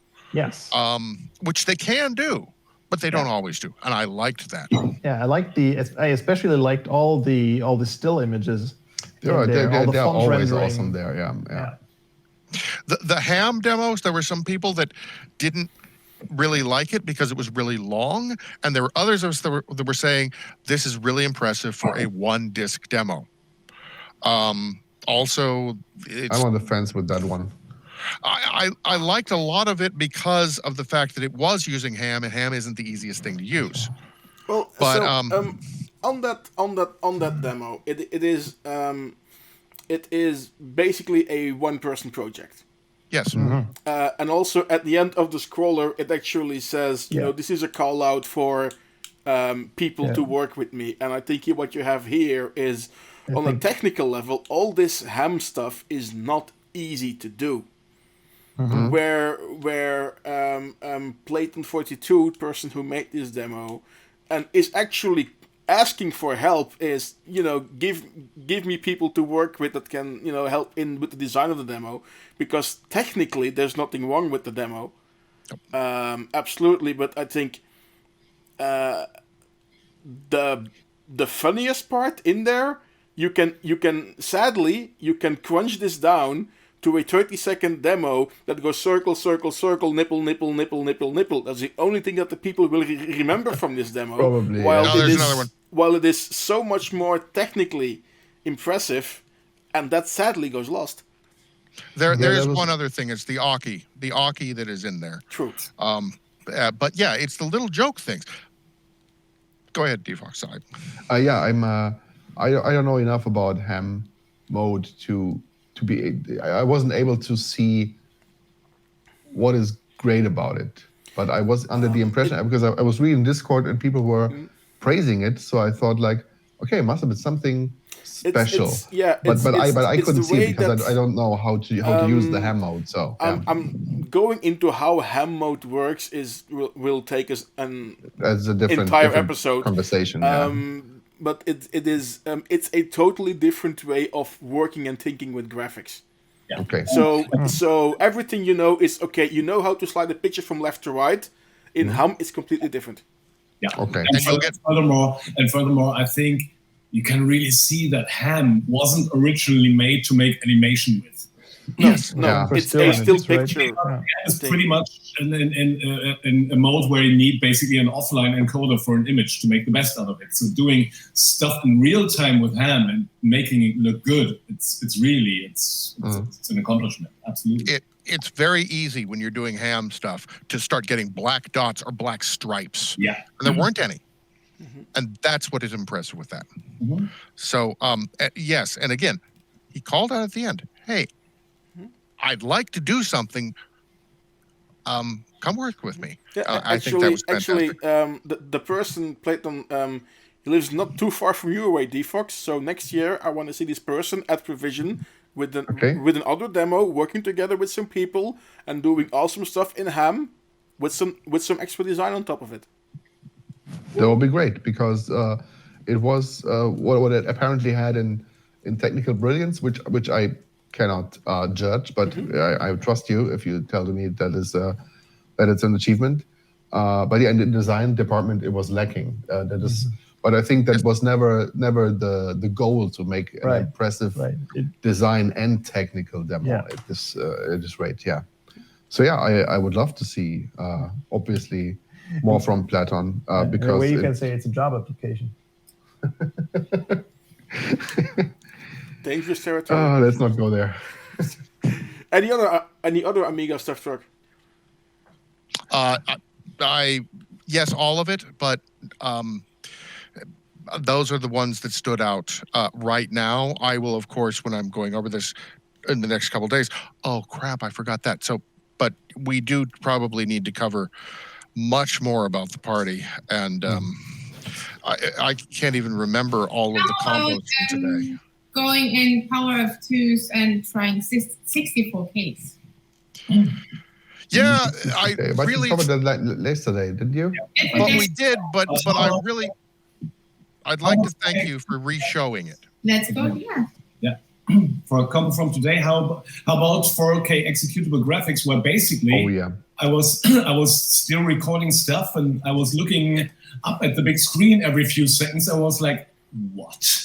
There were so many different styles that blew me away, and some just for the perfection of the technique, and some just because it's just the mood that was perfectly captured, and so many different and interesting angles on everyday objects we see, and maybe not like every day at like a ball gag. No way. Yeah.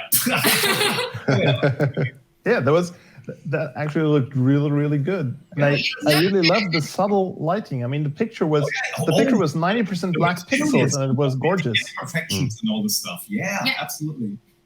And just because I have to, that was not a traditional. I mean, people don't generally think of 4Ks on Linux, and Blackwell's doing it, and got a framework, and and there's now a Linux size coding group of folks that are actually doing stuff.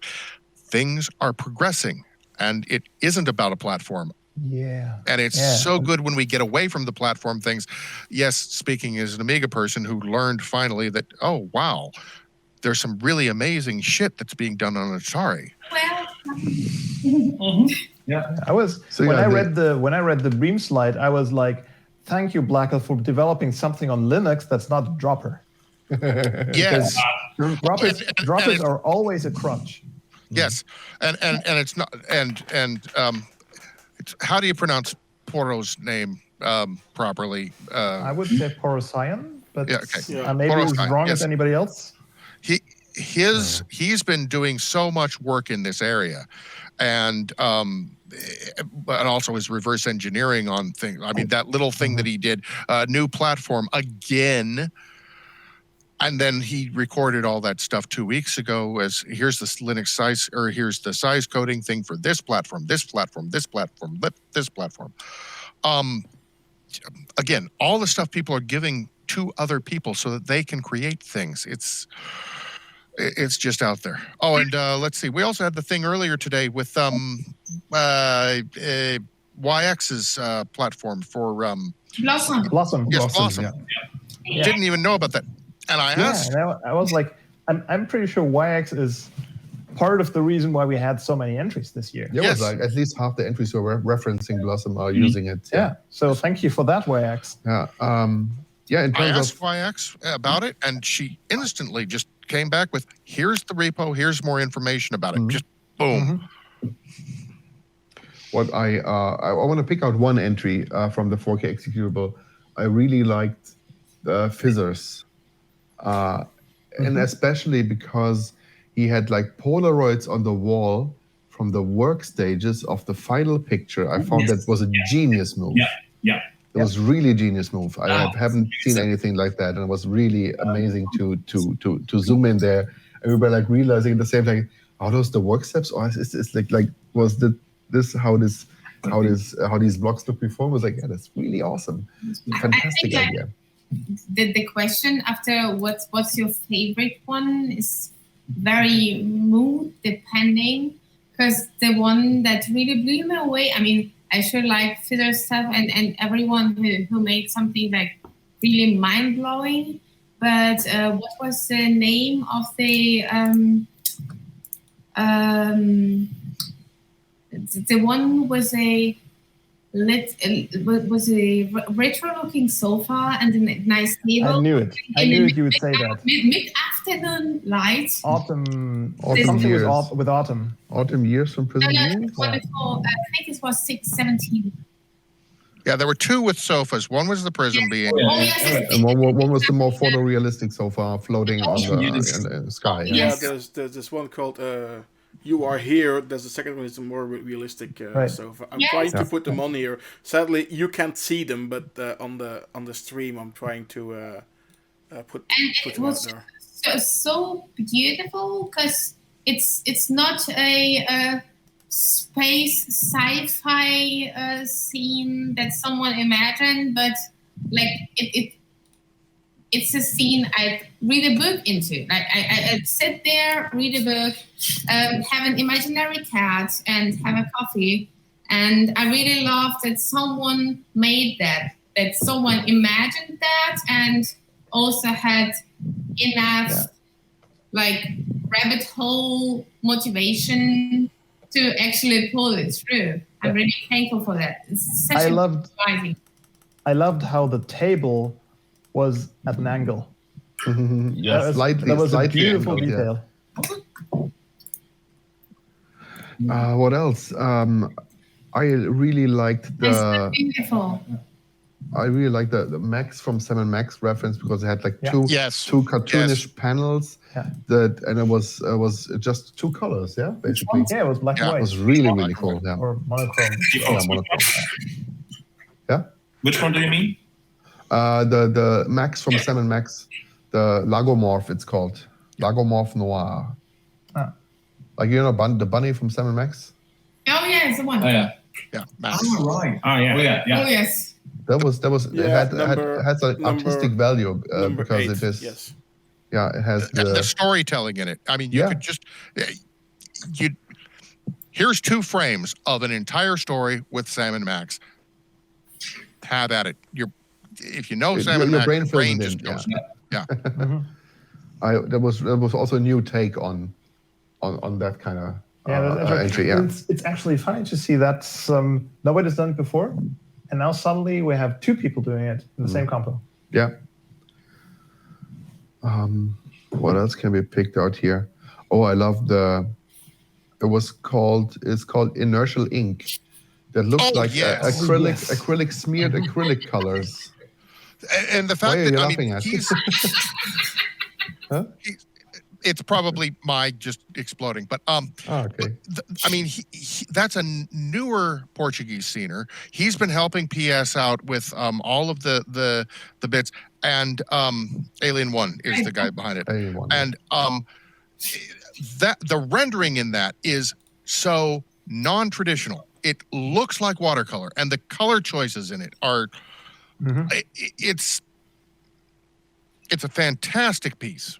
Yeah, and I also like how the geometry is symmetrical, but the color isn't. Yeah, there's so and with him being a fellow who's just been doing this a little bit of time, when people are saying, I don't know how to get started, I don't start. Just go after something. And this is perfect. This is something small. You're limited by the 4K, so you can't go and add features all the time. This is a fantastic place to get started. And you also don't have to worry necessarily about animation. You have to go through that as well, yeah. Yeah, the paint over, when we were watching the paint over Compo today, we were also like, this is a great place to start in the scene, because it doesn't take a lot of upfront effort. You can decide on a whim to just get into it. Yeah, well, that's what the original intention for the paint over was, together with the what was it called again? The newbie program, like the My First Digital Party program. That's where we had the newbie table. But there was one thing different this year about the presentation of the paint over. I'm sorry that we're going there. Just a short note. Okay.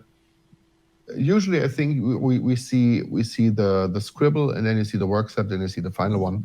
But this year, Oni and Luisa, they blended, they switched between the original and the next work stage, and that for the first time since we have this Compo, I actually understand the process of the artists. Yeah, they actually on the other hand, the previous years it was so disconnected. Yep. And then when we came to the third work step, I already forgotten how everything looked like. So this was a really great way to present that. That really helped me.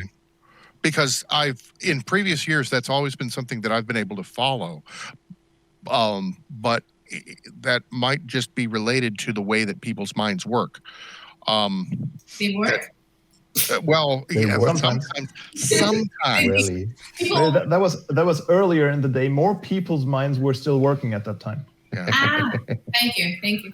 I did the paint over bit. I did try to make this in the words, though not coming out of my mouth right. But Kebby has you've said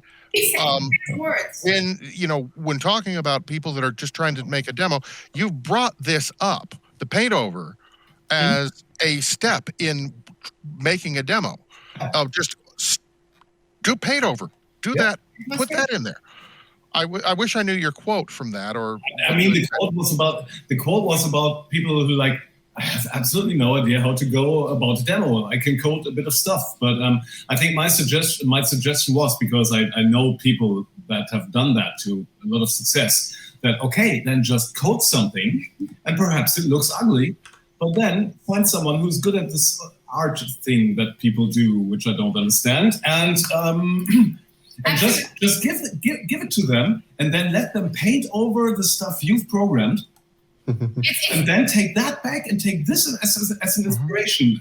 Like, okay, let's try to make it look like that. It's actually like, if you think that something you coded looks really bad, it's actually not that bad to give to someone who cares about colors and design, because the more they are infuriated, the more the mind works. Yeah. And if they care about you and the production, they'll really take care and try to make it look better. At least that's what happens, like to stuff that I do myself. If you're angry, or if you really dislike something, you just you will get no sleep until it looks good. Yeah, and it also triggers. triggers this. No, I can't let this stay like it is. Come on, I'm gonna help you. Feeling disappears after the release. There is no such thing. It will get worse, and this is going to be a permanent. Yes, exactly, and this is what I've been living for. Didn't we have like a poor thread about people posting their? We had this paint over thread, yeah. Yeah, exactly. I remember that was pretty awesome. Yeah. There is one other take on this. There's a whole process in learning to work with other people. And a lot of us don't start out very good at working with other people. I think we're talking about it. And by being able to give your thing away to somebody else and let them mess with it, and then getting it back and, oh, I don't like what they did with this. And then, okay, well, I kind of like what they did with this, but I really need to take it another way. That whole process of learning how to work with other people over time is a skill that is very valuable. And whatever the result is, you always hone your own ideas and your own perception of what works and what doesn't, no matter whether what you get back from that person who helped you is something you like or something you dislike. Either way, you're gonna extend your own understanding of what is the right thing for you. I think it's such a great and important skill to learn for anyone, because you also deal with your own vulnerability. You have to admit that something you give away is there's this idea you had in your head versus the thing you made. And well, this is what you poured your heart into, and the other thing is what you poured your skill into. It might not be perfection, and it might hurt if someone says something, but you need to try it out because it really works out great. And especially, I mean, I'm not going to get more friends when I say this, but with an aging scene where people mostly work maybe in upper management and have some teams they lead and do more of the leading than collaborating, it might get hard to work with other people who do the same. It might be hard to admit their own vulnerability while working on a personal project, because in all your work lives, you're trained not to do this because you're strong and hyper professional internet guys, like everything has to work. I think there's a problem with excuse the term alpha male. Alpha males don't work well with each other. But there's some points in your life where you have to play the second fiddle or the third one, and that's an important skill to have. And it's a really hard skill to acquire. But once you get there, you usually are able to work well with others and produce better results. But it's very hard to get there. It's not that hard, actually. I mean, all you need to do is have a good cry. And I'm not afraid to throw out stuff. I mean, I try to get this done in under 1 minute now. There's this great story, this great anecdote from Statics, old demo scener, who was now basically technical boss at Media Molecule, who did this thing called Dreams on the PlayStation. And he in one talk he had this thing that they didn't really know where to go with the engine, because it was nice, but it was still not exactly groundbreaking or something. Like, okay, we have this perfect tech and it still doesn't look anything way better than before. And then their main artist showed them some paintings. Yeah, how about making it look like that? And Statics was basically like, Yeah, I mean, yeah, of course, this is concept art, and this is no. And the others was no. I wanted to look literally like that, basically like the oil painting. I mean, and that was the point where they decided, oh fuck, let's redo the engine. Just like be ready to have fights. Yeah. And having fights is exciting, and we scream at each other all the time when we do beautiful things. Yeah, we do. It looks all the demos we did last year. They look so peaceful. They look so peaceful and so harmonic, but you don't want to know. And they're stained with blood. Yeah. Yeah. Also, big thanks to Pando if he's listening for making a thing like cables, for like making me do my thing and making him just do stuff again after how many years? 20. No. Wait after. You can't stop. Okay. You can't stop. That's great. You have some stuff. I've also done stuff now thanks to Pandora mostly and 57 Crew. Greetings. Yeah. Cables is a boon to the demo scene. Most of all, I think, because it's well documented. Mm. Yes, and because the community is great around around cables. And one thing we do is that we have like meetups every Wednesday where we don't really have a tough structure, but we just show around things and ask have questions and respond and try to figure out stuff. And it's all in a Discord, so it's very privately, and everyone can join, and everyone can remix and copy each other's stuff, which is how I learned how to do things, because I was afraid to ask people how things work. The whole sharing aspect there, that you basically can just look into other people's stuff and see how they've done it and ask them everything. Yeah, the fun thing is Karma does the same thing with a few friends exactly on Wednesday evenings, except she draws and paints instead of cabling.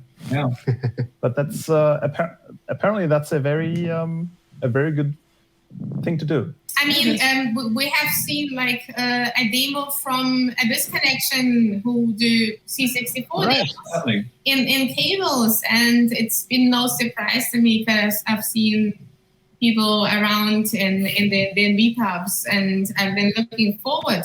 And it's building bridges. You don't have to be exclusive and hard and try to protect something and separate old school, new school, or whatever you want to separate, just to keep it cool, because that's exactly what's not. Wasn't Bod demo also made in cables? Yeah, was also made in cables. Yeah, exactly. And he started. He also started working with cables around, I think, autumn of last year. So he also is pretty fresh on it. And like just with me, I started like 1 year before I released my first cables demo. Like it's a wonderful process. You can walk alone or get help. But if you're someone who's not defined yourself as a hardcore coder, there are still so many possibilities to make something. And you can get into it really quickly. I mean, I knew that cables existed and what it did, but I didn't actually touch it before I started helping her. Thank you. Of course. but I was surprised how fast I was able to get into it and to start with it. Yeah. Just a short interjection, since our lights are off, I'm going to be off as well because I have to get up in I was going to say it's 4 a.m., 5 a.m. in Helsinki. Let's get everybody one final sentence in about the past 2 days, and then we round this off in a very nice and convenient way. You start. I start, of course I do. It has been a ride. It has been a complete weird ride, because this is we're in this big posh office building, which is completely quiet, and we work in complete silence, and still we are panicking because everything's on fire, and it's complete mixture of feelings and things, and I actually need a few days to think about it. But thank you, everyone who participated. Thank you, everyone, and the hundreds and thousand people who were new on Discord and who were cheering everyone on. And wow, thank you. It was such a ride this year, definitely. You're also very strong on ADHD sentences that aren't like one sentence, but like 5, and my teachers hate me for it. I know, but there are no teachers here that could judge me or perhaps that. Okay, next. I'd say that this is the weekend where we learn to mend and start something new from like things that ended, and learn to cooperate and team up together. And it's a fitting year to do so. What a ride. Yeah. Okay. Hagrid. Yeah, it's quite mixed feelings, because it's the second year in a row we are sitting somewhere separated from each other, and I was a bit afraid that the enthusiasm of all the seniors might be a lot less after last year, because they might be totally sick of all the rules and regulations, which are totally mixed and matched around the country and Europe and everywhere. But I'm totally impressed what all of those peeps had been doing to make the event and revision and the scene itself such a blast over the last days. I hadn't imagined that it would work out that great. My expectations were a lot lower, because people might have been tired. Okay. Okay, Truck, then me, and then the couch to end. Truck, go ahead. I was hoping you would put me next to last, because it would go to the couch and then me. Okay, because... sure. Then, well, no. So I'll go and then you go. As we all like guess feeling as an organizer when you come off revision, like the weeks after that is like your brain's like, I'm never doing this fucking thing again. I hate everybody. I hate everything. Fuck you. Fuck everything. Fuck yourself. Go away. I've had this feeling today from basically 10 a.m. till 2 p.m. and it's gone. Because everything went like so fast and so smooth, and once that, for me, the 4K intro hit, the old school intro competition, like okay, wait, we're doing this again. and that's basically my TLDR from this. So, and then second to last, Truck, you want to go now? So it's been, this past year has sucked. And I'm very, very happy that all of this took place and we were all able to do this. Some of the things that I'm taking from I have a different reaction than what Frankie does. I generally come into revision completely burnt out, and then I'm able to reset after revision. Unfortunately, we've now learned that, and by we, I mean all of the me, that I can't do that anymore. I've actually damaged myself, and that I really need to heal from all of that. And there were chunks of last year where I was forced by a doctor to do that. And the things that I have encountered in this is that I kept feeling that I keep seeing people putting walls in front of me for working with others and so forth, because I have strong feelings about things that other people are more willing to just accept. As everybody knows, I'm not on Discord, and I just simply won't go there.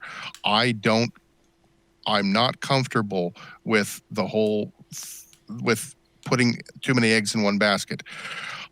What I have to do soon, but I can't do immediately because I need to heal, is I need to do something to make it so that people can to make their decision of how they want to stay in contact their own way, use whatever they want, but we can still communicate.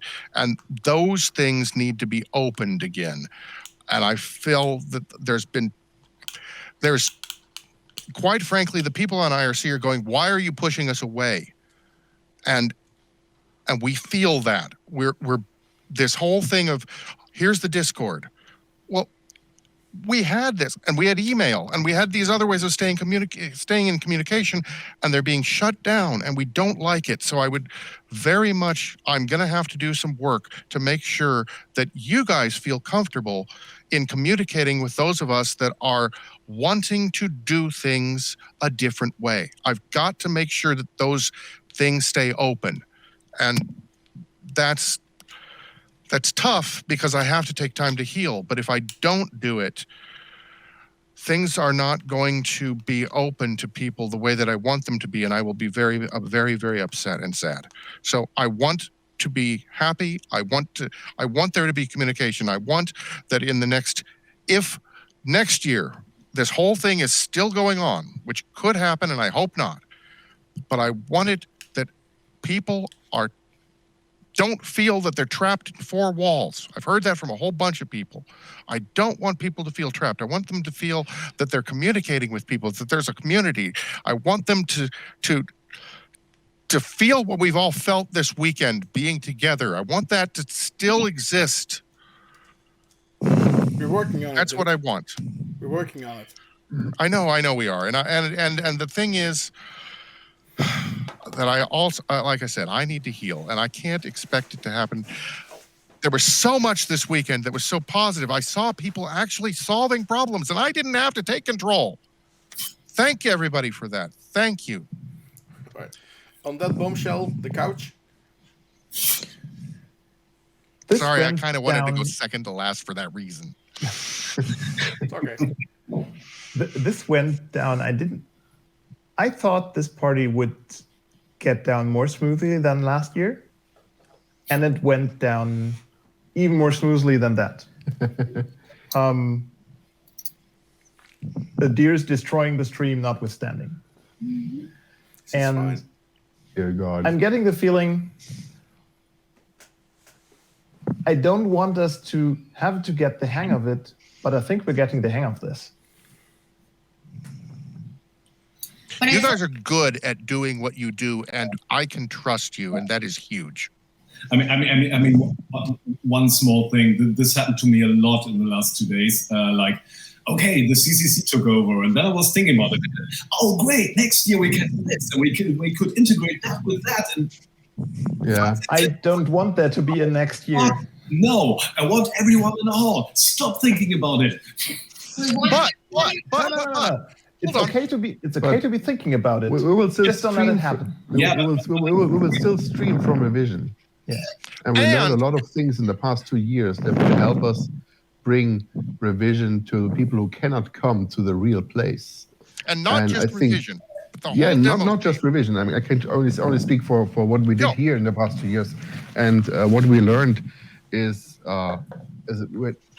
we added tremendous amount of knowledge to our to what we already knew, and we can transport that to the real event as well. Like what we learned here will help people who will never be able to come to the EVAC or to Evoke or to any place, any real party. It will help them experience what we experienced this weekend all together. Yeah. Yes. The folks from South America were so much more involved this year than last year. And there are so many more people that know about their party, which has gone on for 20 years, and we've got folks in Japan. We had people from that were before we lost the thing. We had people that were talking about stuff who were in Taiwan that were in the chat. I think We this can year do things going forward that are outreach and pulling people together from all over the world that can't come to the local, but in addition to doing this. The challenge will be trying to integrate those two things, because it's definitely a different thing if you're in a hall or if you're sitting in front of your computer at home. And I absolutely understand that we should. No, I absolutely concur that we really should open ourselves up more in that regard. can I just still have no idea how, but perhaps. Well, we have a few months to think about it. Yeah, exactly. We need to unpack. Yeah. We all need to unpack, but we also need to be more in touch. Last year at the end, I was supposed to get, but then I got swamped with. I'll shut up now. We need some time off to recollect. Yeah, let's do. Okay, so this is turns out very businessy, but let's park this and take this offline for a further meeting. Yeah. Because everybody's lights are out. I see people falling asleep on my screen. It's time to fall over. D-Fox, I'm going to give you the last word. Thank you. And then I have to say I had an absolute blast of a weekend. It was a pleasure hosting with Dojo, and Likewise. I had an incredible amount of fun, despite all the things that are happening in the past 12 to 13 months. I was looking forward to this, and I'm so happy that we did this, and it is and the turnout was amazing, and it was a privilege to be able, for the whole team, I think, to show all the things that people from all over the world brought to us. A privilege to be able to showcase their work and stream it out to everybody who is willing to watch and willing to invest the time to watch the stream, willing to accept our silliness and our quirks and all the stupid things we do and all the weird things we do that might not be acceptable anywhere else, but still they stuck with us, and it was an amazing experience. Yeah. And in fact, I think they didn't just accept it, I think they actually celebrated it. That is my hope. Yeah. And there's nothing I want more than being back at the real place next year. And I hope we can do that. But if we can't, for any reason whatsoever, we know that we will have a place next year again, similar to this year and the past year. We will not stop. We will keep going by any means necessary. And I think, that is that's what I have to say. We'll do it by any healthy means. We won't do it by any means necessary. And I stress that because some people have in the past sometimes done things saying, "Oh, I will never let this stop me. I will do it, whatever." And that attitude may have actually harmed some things. And we've had some people that have maybe pushed themselves too much here mostly. But let's take care of ourselves and let's take care of others. Even if we are apart, we're still together. And this has been the year to prove that. I mean, we've seen that yesterday, and we've seen that, I mean, over the last years, and this is something that will always stay, that people take care of each other. Okay. Let's Frankie, close it up. Positive thing. Yes, I was going to do you make like Jesus fucking Christ. I was gonna say D-Fox and Doji will be back on the couch tomorrow at 11, which is really, really close to now. And for an AMA, Ask Me Anything, followed by the prize giving. See, I was gonna do that, and then you had to become nasty at me. Apology accepted. Let's go already. Yes, okay. Guys, see you all tomorrow. Can I flash my numbers now? I'm gonna mute everything now.